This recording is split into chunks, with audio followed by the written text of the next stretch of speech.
As many of you know, my name is Jonathan Schaefer, and I've been friends with Brad for about 12 years now.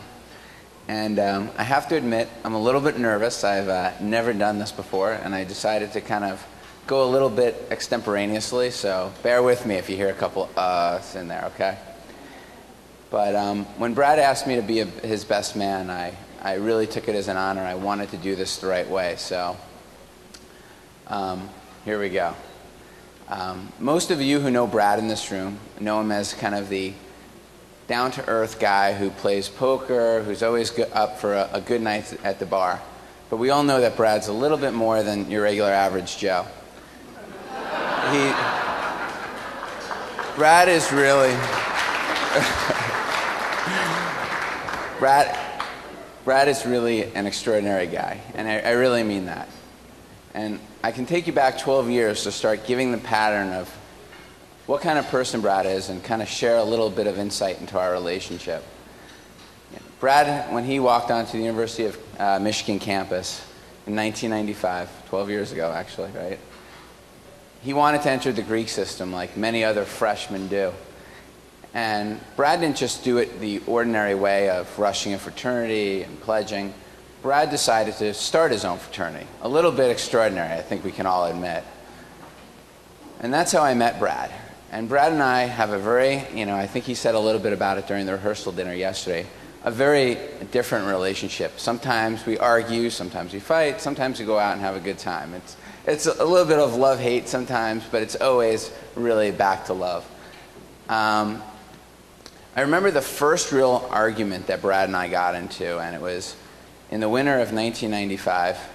And we had, and this is going to seem insignificant now at the time, but at the time, when you're 18 and 19 years old, it's significant. And the argument was, is 1,000 cans of beer the equivalent of kegs at a party?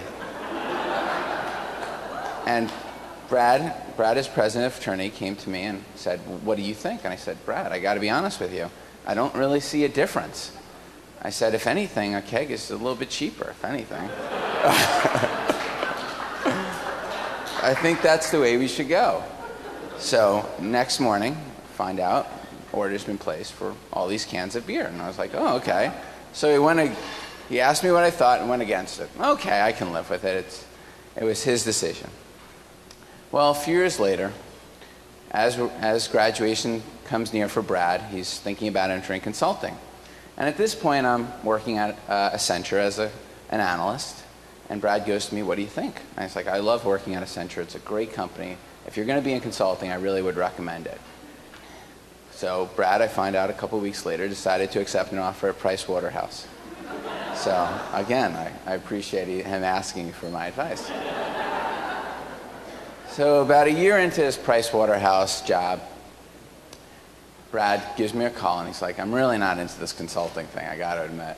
And I said, I know, it's a little bit of a rough road. You still got to get used to it. It's a good job. He's like, I really want to get into the agency side, the production side of Hollywood.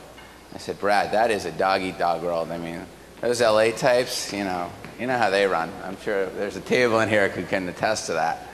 I said, I don't know if I would leave a good job in consulting for this risky kind of world of LA and Hollywood.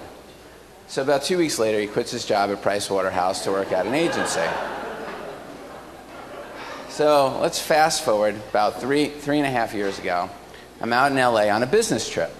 And I call Brad up and I said, we should go out for dinner. And he goes, do you mind if this girl who I've just started dating joins us? And I said, absolutely. So we go out for sushi, and Samantha comes with Brad, and we talk. And I think to myself, wow, this is a great girl. She's really sweet, charismatic, very intelligent, very cute. I think, wow, what a great girl. So after Samantha leaves, I'm talking to Brad outside, and he goes, what do you think? I'm like, Brad, I was like, she's an awesome girl. I said, if anything, she's a step up for you, I got to admit.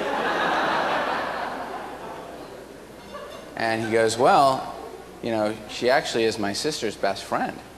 And I was like, she knows the two of you are together, so I'm like, you might as well make a go of it. So now looking back, I'm thinking, boy, that could have been bad advice in reality, because if he's always listening to the opposite of what I say, it could have been really bad. But you know, we're here today and it's turned out great. You know, as I get to know Samantha more and more, I like her more and more. And I can honestly say over the past 3 years, I know that the smile on Brad's face and the bounce in his step is really due to her. And she really is a sweet girl. And I'm looking forward to our time together and me getting, when I see her, to know her more and more. So I'd like to make a quick toast to the bride and groom. If everyone raise a glass. May the only thing sweeter than today be every day that follows. Good luck, guys.